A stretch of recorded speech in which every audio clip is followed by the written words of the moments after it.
My name is Jordan, and in this quick video I'm going to run through how to edit and change a background within Teams. First step is to open Teams.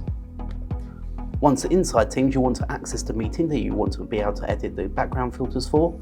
So I'm going to join this test meeting I have. Once you're in the meeting, you can edit the background filters underneath the camera option and select background filters. From here you can select a standard blur, you can upload an image, or you can use the standard images provided by Microsoft.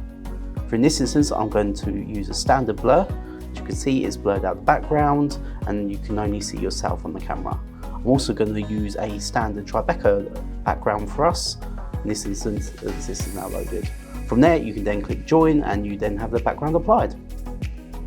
Additionally, you can edit the background whilst actively in the meeting. So to do this, you click with the three dots, more, and then you select video effects and settings, and you can do the exact same editing that you did just before joining the meeting.